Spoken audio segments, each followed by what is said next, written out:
Hello दोस्तों, कैसे हैं आप लोग और आप लोगों की आंसर राइटिंग प्रैक्टिस कैसी चल रही है। आज के क्लास में हम लोग देखेंगे अंग्रेज और फ्रांस के बीच प्रतिद्वंद्विता जो थी वो भारतीय राजनीति को किस प्रकार प्रभावित किया। उसके बाद हम लोग देखेंगे लॉर्ड वेलेस्ली के द्वारा एक सहायक संधि लागू किया गया था, उसका क्या इम्पैक्ट पड़ा। उसके बाद हम लोग देखेंगे 1857 का जो क्रांति हुआ था उसके कारण क्या थे और उनके क्या परिणाम थे। ऐसा इसलिए मैं बता रहा हूँ कि इन सारे टॉपिक से लगातार जो है यूपीपीएससी मेंस में प्रश्न आ चुके हैं। तो हम देखेंगे कि इन टॉपिक पे अगर आपको फिर से क्वेश्चन आता है, चाहे वो घुमा के हो, तो आपको वहाँ पे किस प्रकार से आंसर राइटिंग करना है। जैसे कि मैं एक पहला क्वेश्चन लेता हूँ, अंग्रेज एवं फ्रांसीसी कंपनी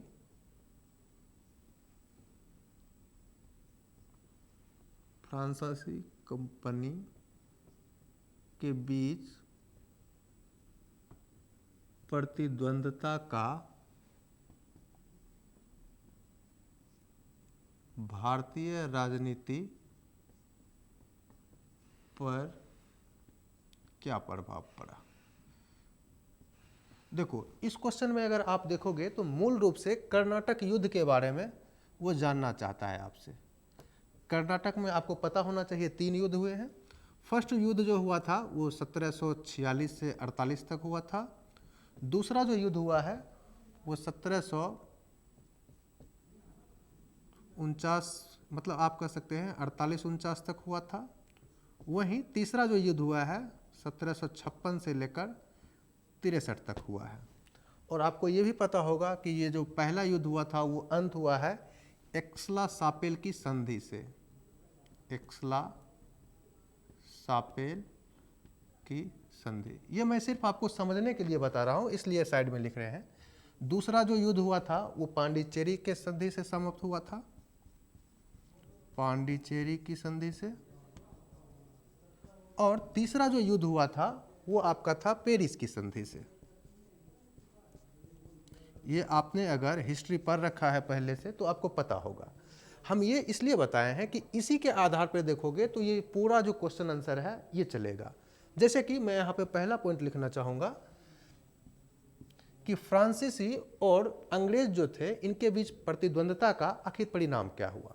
तो जैसे कि मैं एक उदाहरण लेता हूँ, पहला जो कर्नाटक युद्ध था वो तो यूरोपीय मुद्दे से शुरू हुआ था, जो कि ऑस्ट्रिया में एक उत्तराधिकार का युद्ध संघर्ष चला था, जिसका विस्तार जो है भारतीय क्षेत्र में भी देखने को मिला।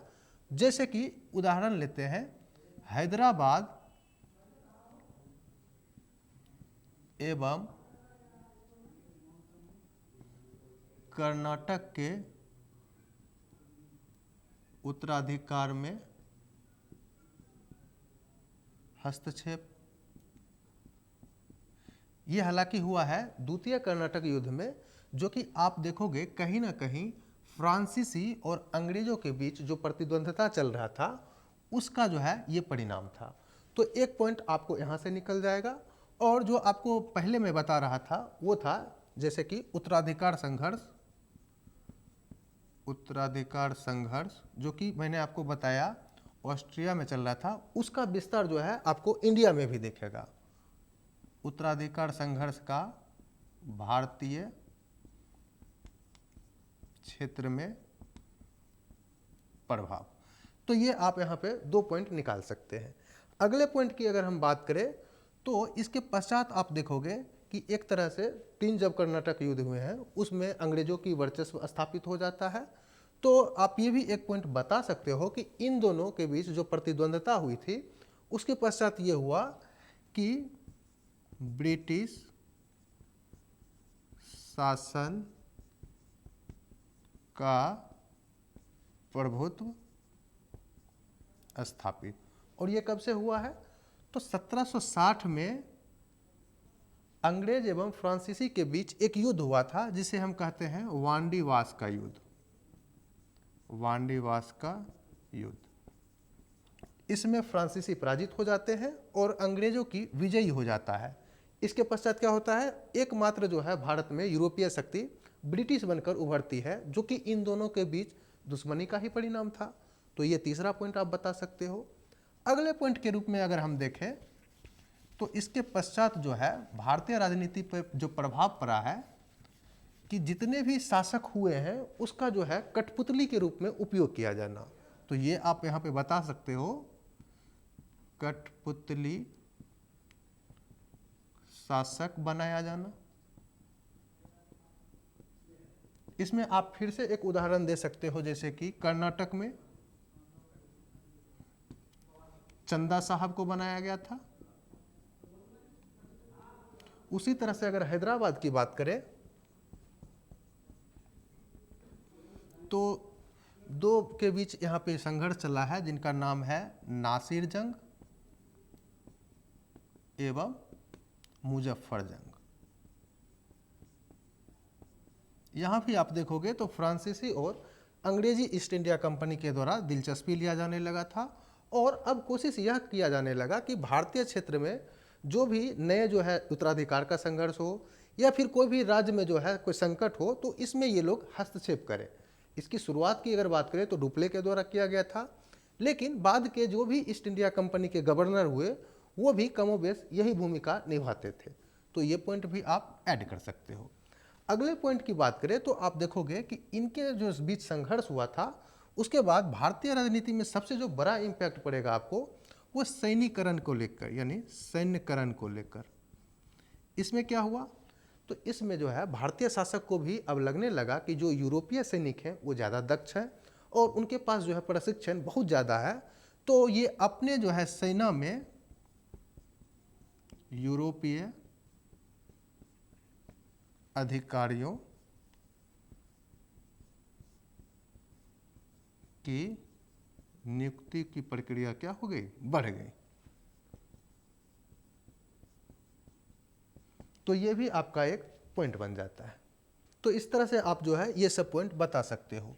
एक और भी जो सबसे बड़ा परिवर्तन आपको इस दौरान देखने को मिलेगा वो है आपका जो है, पहले जो भी कंपनी आते थे वो एक तरह से व्यापारी के रूप में आते थे, लेकिन जब यहाँ से फ्रांसीसी की हार हो जाती है और एकमात्र शक्ति अंग्रेज बचती है तो उसके बाद आप देखोगे ये राजनीति में भूमिका निभाने लगता है। राजनीति में भूमिका ये आपको दिख जाएगा। सबसे पहले 1757 का जो प्लासी युद्ध हुआ है वहाँ भी, उसके पश्चात आपको 1764 का बक्सर युद्ध, कर्नाटक युद्ध के बारे में तो हम लोग चर्चा किए ही हैं, कर्नाटक युद्ध, और उसके पश्चात तो आपको पता ही है चाहे वो मैसूर हो या फिर मराठा हो, सभी में जो है बीच में ये दखल देने लगे और जहाँ भी कमज़ोर शासक देखते थे वहाँ पे जो है अपना जो है रेजिमेंट या फिर जिसको कहते हैं रेजिमेंट स्थापित करके वहाँ की राजनीति में जो है हस्तक्षेप करना आरंभ कर देते थे। तो ये सारे पॉइंट आप यहाँ पे लिख दोगे जो कि आपको सीधा सा दिख जाएगा कि इन दोनों यूरोपियन कंपनी के बीच जो संघर्ष हुआ था इसका प्रभाव भारतीय राजनीति पे सीधा सीधा दिख रहा था, और आपका आंसर यहाँ पर कंप्लीट हो जाएगा।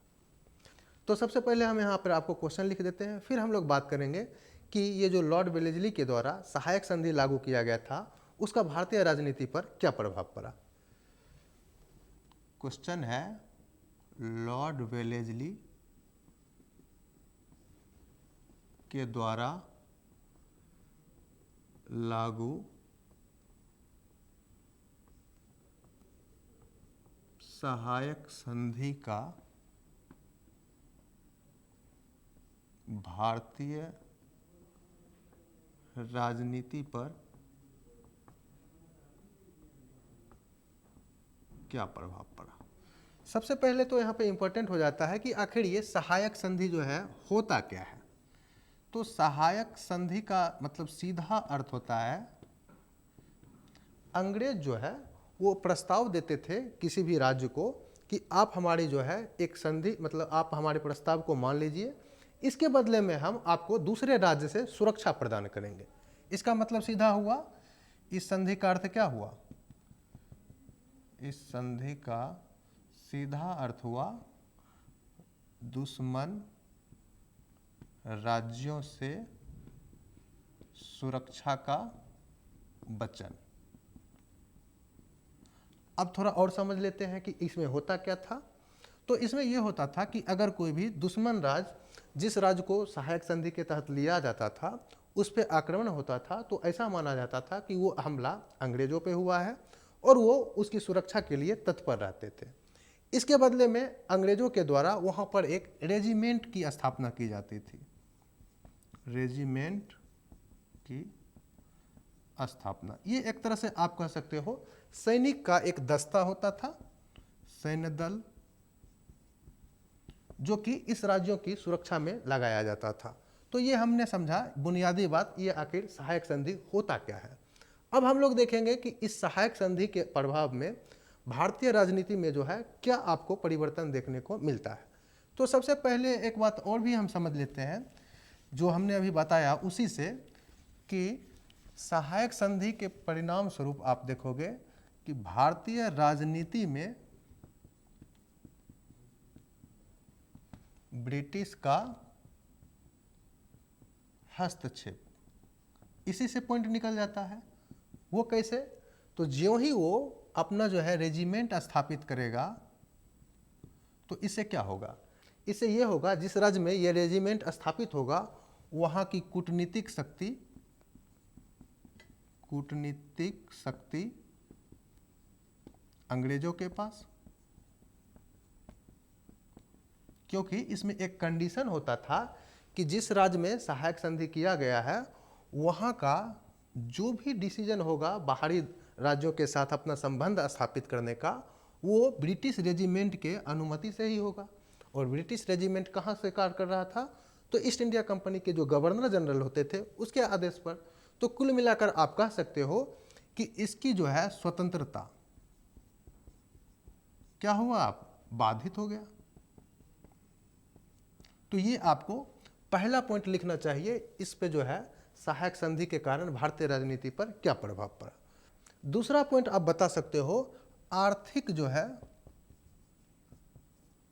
शोषण या फिर आर्थिक हस्तक्षेप भी कह सकते हैं। ये कैसे? तो देखो पहले पॉइंट से ही ये दूसरा पॉइंट भी निकल जाएगा। कारण यह है कि जब ये रेजिमेंट स्थापित किया जाता था अंग्रेजों के द्वारा तो उस रेजिमेंट का जो भी खर्चा होता था उस राज्य को ही देना पड़ता था।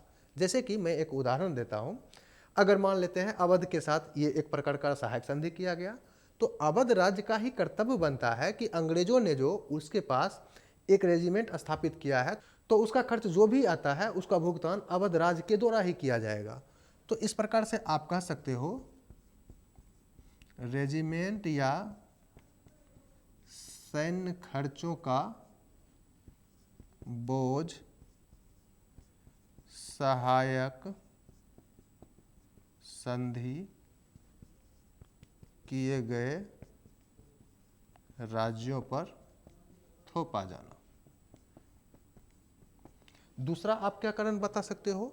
तो कई बार इसमें देखा गया कि जो राज्य जो है इस जो है कर को या फिर इस रेजिमेंट के खर्चे को संभालने में नाकाम होते थे, उन्हें अपना कुछ राज्य भी यानी अपना कुछ राज्य का क्षेत्र भी देना पड़ जाता था। इससे क्या होता था? इससे अंग्रेजों को बिना किसी लड़ाई लड़े हुए एक अच्छा खासा क्षेत्र मिल जाता था जिससे वो यहाँ पे रेवेन्यू कलेक्ट कर सकता था। तो ये आप देख रहे हो कि भारतीय राजनीति में कैसे परिवर्तन आ रहा है। अगला पॉइंट की अगर बात करें तो उसमें हम देख लेते हैं सेना में क्या परिवर्तन आया। तीसरे पॉइंट में आप बता सकते हो सेना में परिवर्तन। इसमें आपको यह दिखेगा कि जब संबंधित राज्य रेजिमेंट के ऊपर ही डिपेंडेंट हो गया तो अपना सैनिक जो है बहुत ही कम रखता था, मतलब सीमित मात्रा में सेना रखना। इससे क्या हुआ? तो इसके कारण आप देखोगे कि जो राज्य थे यहाँ पर या तो आंतरिक कला या फिर वो शासक कमजोर होते थे तो अंग्रेज यहाँ पर क्या करते थे, उन राज्यों को अपने में मिला लेते थे। तो एक तरह से आप यहाँ पे कह सकते हो कि उनकी जो है सामरिक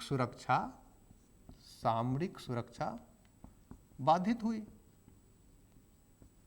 ठीक, तो ये भी पॉइंट आप यहाँ पे बता सकते हो। अगले पॉइंट के रूप में इसी को हम थोड़ा विस्तार दे सकते हैं कि बिना युद्ध लड़े हुए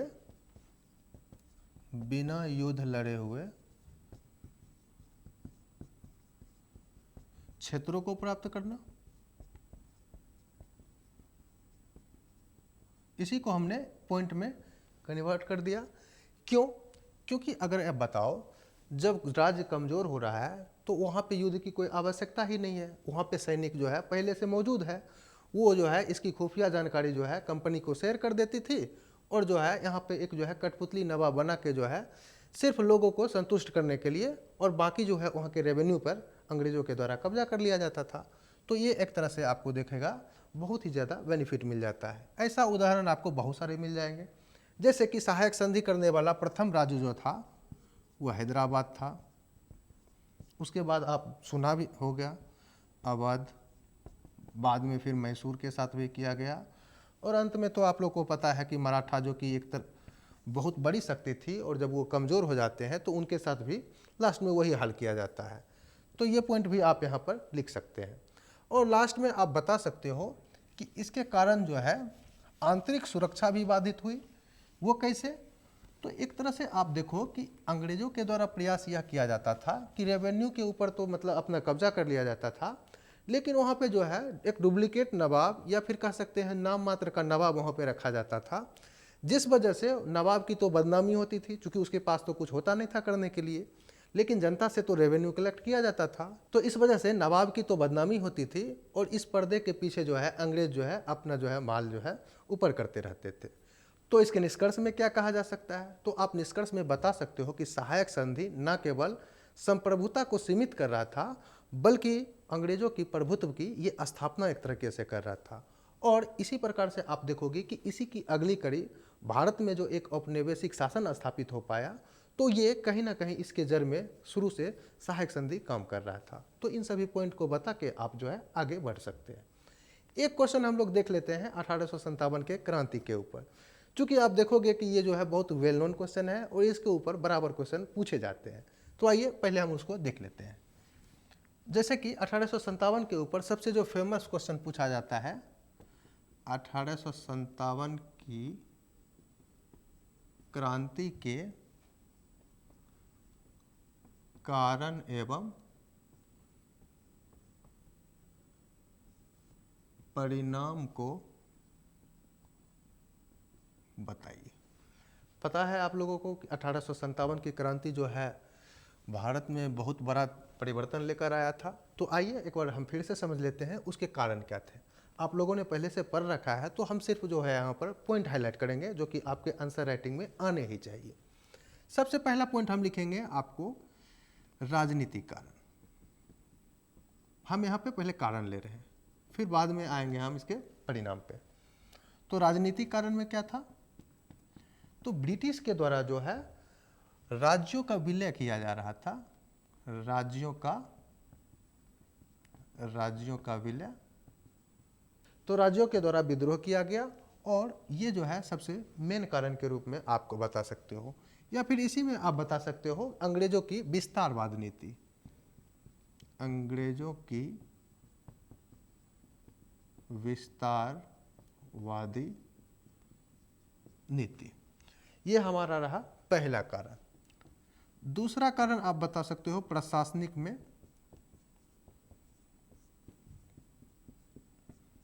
इसमें था जो है अंग्रेजों का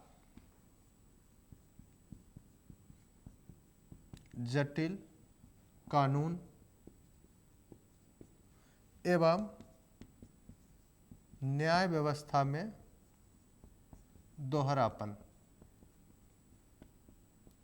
मतलब जो अंग्रेज होते थे उनके साथ जो है बहुत रियायत का काम किया जाता था, चाहे वो कितना भी बड़ा अपराधी हो, लेकिन वही भारतीय मूल के लोग जो हैं उनके साथ जो है अन्याय यहाँ पे देखने को मिलता था, जो कि 1857 की जो क्रांति हुआ है उसमें एक प्रमुख कारण के रूप में उभरा है। तीसरा कारण हम लोग देख लेते हैं। तीसरा में आप बता सकते हो आर्थिक कारण। हम यहाँ पर जानबूझ के अलग अलग डायमेंशन ले रहे हैं ताकि जो है एक साथ आप बहुत चीज़ों को एक साथ पिरो सके। आर्थिक कारण में बता सकते हो करों की वृद्धि, चूँकि अंग्रेज आए ही थे यहाँ पे पैसा कमाने के लिए, तो यहाँ पे जो किसान होते थे उनके उपज का एक बहुत ही बड़ा हिस्सा वो टैक्स के रूप में ले लेते थे। तो ये आप बता सकते हो। दूसरा, आर्थिक कारण में ही बता सकते हो कि यहाँ के जो कुटीर उद्योग थे, कुटीर उद्योग की समाप्ति, इसके क्या कारण हुए? इसके कारण आप देखोगे बेरोजगारी, गरीबी, ये सब बढ़ा, जो कि एक महत्वपूर्ण कारण के रूप में उभरा।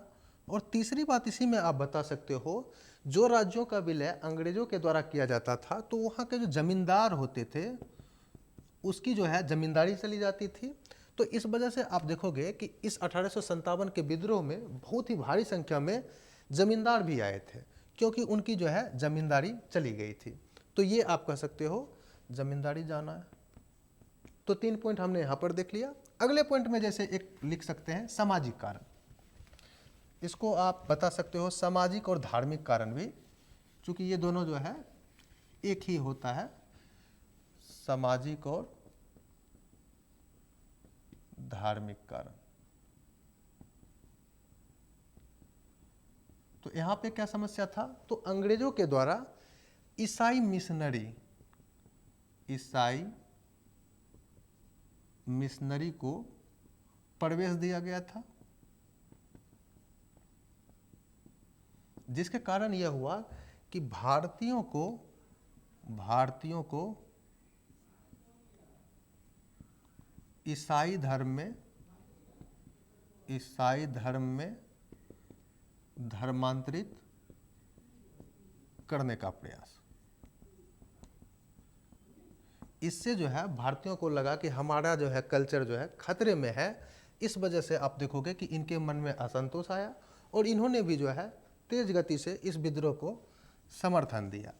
अगले पॉइंट में हम बता सकते हैं एक तत्कालिक कारण ले लेते हैं, और इसे भी आप सैन्य कारण से भी जोड़ सकते हैं। इसमें आप लोगों ने सुना होगा कि एनफील्ड राइफल का इस समय प्रयोग किया जाता था। एनफील्ड राइफल, इस राइफल के कारतूस में जो है गाय एवं सूअर के चर्बी का प्रयोग किया जाता था।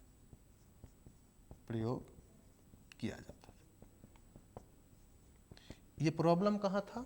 तो गाय आप लोग जानते हैं हिंदू के लिए पवित्र माना जाता है, और सूअर जो है इस्लाम धर्म के में वर्जित है। तो इस प्रकार से आप देखोगे कि हिंदू एवं मुस्लिम जो दोनों सैनिक थे वो इस चीज़ का विरोध करते हैं, और ये जो है सबसे तात्कालिक कारण के रूप में उभरता है। तो यहीं से आपने सुना भी होगा कि मंगल पांडे नाम के जो व्यक्ति होते हैं वो सबसे पहले विद्रोह की आरंभ करते हैं, और धीरे धीरे ये विद्रोह जो है मेरठ होते हुए जो है दिल्ली तक पहुंचता है, जहां पे बहादुर शाह जफर को अपना नेता माना जाता है। और यहीं से आप देखोगे कि पूरे भारत में ये विद्रोह फैल जाता है।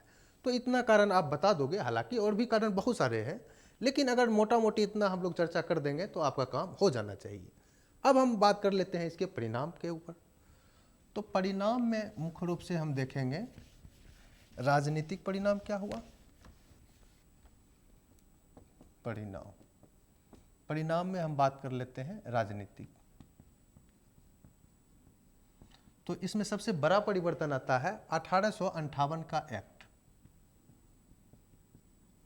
और इसमें घोषणा किया जाता है कि अब ईस्ट इंडिया कंपनी से शासन जो है छीनकर ब्रिटिश क्राउन के हाथ में लाया जाता है। यानी अब ईस्ट इंडिया कंपनी का शासन समाप्त, और शासन किसके हाथ में चला गया? तो ब्रिटिश क्राउन के पास, ब्रिटिश क्राउन। तो अब सवाल उठना चाहिए ये क्राउन क्या होता है? तो क्राउन कुछ नहीं होता है, ब्रिटेन की महारानी या फिर जो महाराजा होते हैं, अर्थात आप कह सकते हैं जिनके हाथ में वहाँ के सत्ता का ताज होता है, उसे क्राउन कहा जाता है। ये बस जो है इतना ही है और कुछ नहीं है। तो इसका शासन जो है ब्रिटिश क्राउन के हाथ में चला गया, बस यहाँ पर इतना समझना है। दूसरा परिणाम जो आप इसमें मुख्य रूप से बता सकते हो, उसमें देखोगे कि प्रशासनिक परिवर्तन आए हैं। प्रशासनिक परिवर्तन वो क्या? तो पहले क्या होता था, जो भारत का शासन चलाया जाना था वो ईस्ट इंडिया कंपनी के जो गवर्नर होते थे उनके द्वारा चलाया जाता था। लेकिन अब चूंकि जो है सत्ता का परिवर्तन हो गया है और ब्रिटिश क्राउन के अनुसार शासन चलाया जाना है, तो एक पद नया सृजित किया गया जिसे भारत सचिव कहते हैं। ये इंग्लैंड में काम कर रहे थे। ये होता था, ये जो ब्रिटेन का संसद जो है, ब्रिटेन का संसद, उसी का एक सदस्य को जो है, मतलब वहाँ के जो मंत्री होते थे उसको नियुक्त किया जाता है भारत संबंधित जो है जो भी घटनाएं हो रही है उसके संबंध में देखभाल के लिए। तो और कुछ नहीं है, बस ये यहाँ पर ये समझना है। तो ये परिवर्तन आपको दिखेगा प्रशासनिक रूप में। तो अब हम लोग बात कर लेते हैं तीसरा मुख्य परिवर्तन क्या हुआ। तो उसमें आप देखोगे कि महारानी के द्वारा घोषणा की जाती है कि भारतीय क्षेत्रों का अब विलय नहीं किया जाएगा, विलय नहीं किया जाएगा। तो ये सबसे बड़ा परिवर्तन आपको यहाँ पे दिख जाएगा। एक पॉइंट और भी बता सकते हो कि 1857 ईस्वी की क्रांति का ही परिणाम था कि भारतीय क्षेत्र में राष्ट्रवाद की भावना का उदय आरंभ हुआ। मतलब अब जो है इन लोगों को लगने लगा कि भारत जो है हमारा क्षेत्र है और जो है इसके लिए हमें एक साथ मिलकर लड़ना चाहिए। ये अभिव्यक्ति जो है आपको 1857 क्रांति के बाद ही दिखता है। तो आप इतना अगर पॉइंट बता सकते हो तो अच्छा है।